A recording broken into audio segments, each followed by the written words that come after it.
So, this came out of nowhere, but I'm very happy that it did because it is pinball, and I do like my pinball.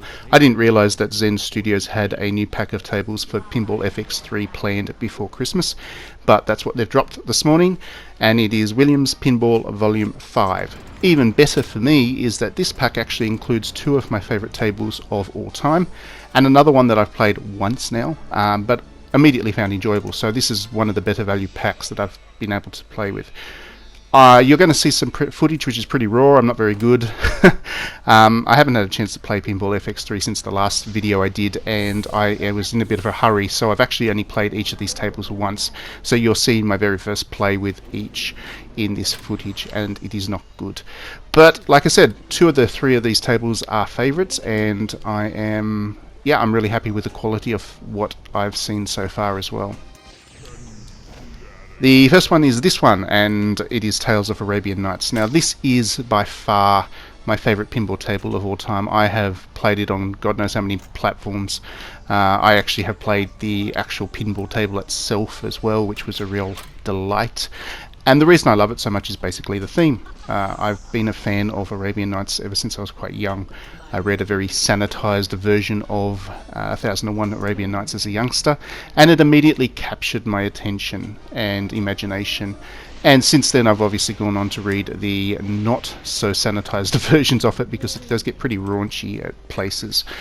And it's just grown on me. It's just become this real influence in terms of my sense of creativity and aesthetics and all that kind of stuff. I love the genies, I love the flashing scimitars of combat, I love the magic, I love the desert backdrop and the way that it does its storytelling, and the fact that it's, you know, a bunch of stories from the Middle East, but fantasy done, and we don't get to see much of that probably because most of the West has this hang up about the Middle East.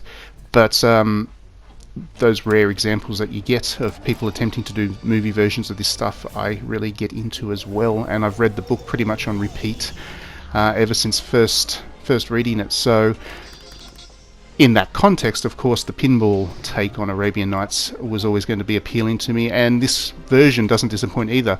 Zen Studios has always been quite good at taking the base pinball tables and then doing something in them that wouldn't be possible in the real world. And you can see here from the animation of the genie, the flames, the flame effect of the ball and all that kind of stuff.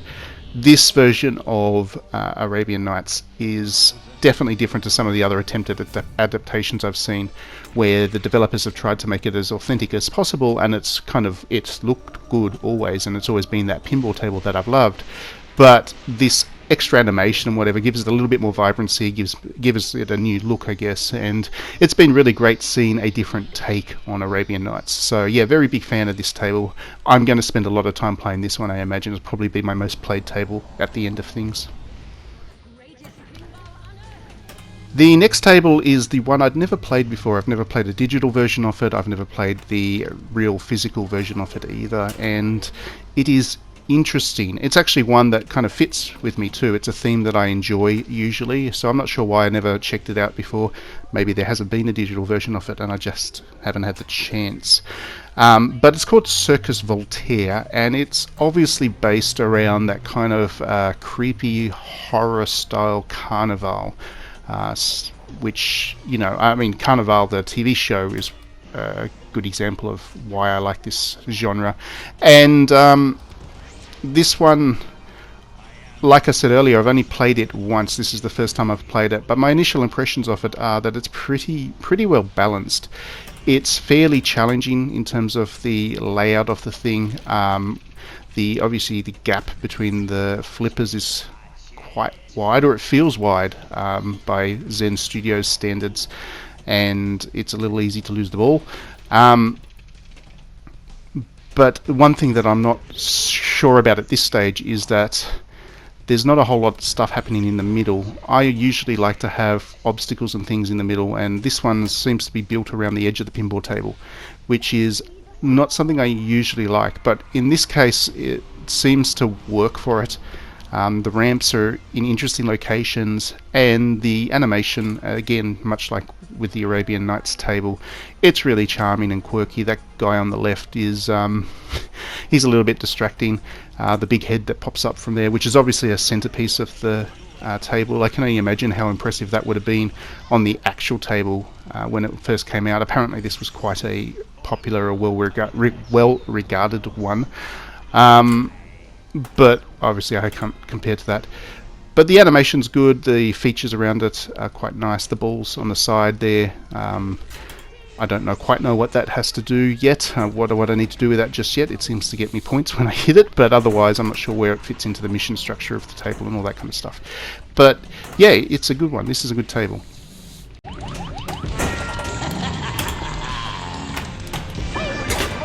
The boom marble is yours!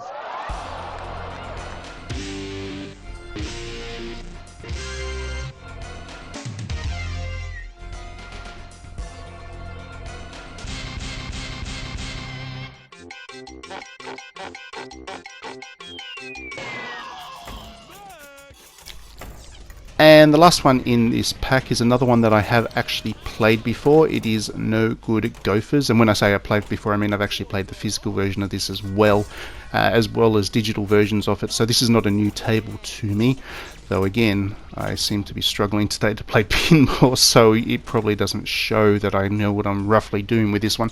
But anyway, No Good Gophers it really fits with the pinball theme because it has that golfing theme, and on top of that it's got a whack-a-mole theme working in it as well. So as you just saw there, little gopher heads pop up from time to time in the back, and you need to hit them for extra points. You also need to direct the ball into certain sections off the table in order to go through a round of golf, which is what that dude on the left there is doing.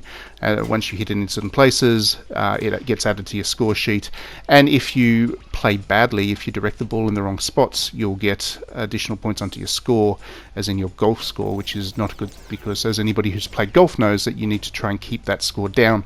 So you need to be efficient with the way that you use the ball on the table here, and you need to be quite good at targeting spots on the board as needed to make sure that you keep that golf score low, while at the same time looking out for the gophers to hit and some of the other wacky stuff that goes on. As you saw right at the start of this clip, if you get a skill shot, you get this missile thing that goes out and explodes, and the background stuff is quite sci-fi orientated. So this is an oddball table. It was designed around, I guess, a sense of humor and whimsy, and it really works in that context as well. It's a lot of fun to play. It's a lot of bright flashy things, and the energy even on the actual physical table where you don't have all that animation going on was always good. It always had this kind of attitude and charm to it, which made it really easy to pick up and play and enjoy. Zen Studios has worked its magic with this one in a relatively subtle way. I mean, you would have seen the other ones had much more kind of overt animations with the genie and the monster from the carnival thing. But this one is just that little bit more subtle, minus the explosions when you get the missiles going and stuff. But that works to its benefit as well, because there's so many flashing lights and stuff. If the animation was too extreme, it would have been hard to track what was really going on the table. So yeah, this is a good table as well. Overall, the pack is really good. I'm looking forward to spending more time with it once I get some more time. And other than that, that's basically it. I've got other pinball videos if you want to see my opinions on some of the other ones that are out there on this YouTube channel. Other than that, please like and subscribe my videos, my channel, so you can see all of my videos as I create them. And please do back me on Patreon if you enjoy my videos, because that helps me make more of them, and I would like to make lots more. I'd also like to find the time to make more pinball videos, and find the time to actually get good at this stuff again. But anyway, that's me griping. Thanks very much for watching. I hope you enjoyed the video. We will see you at the next one.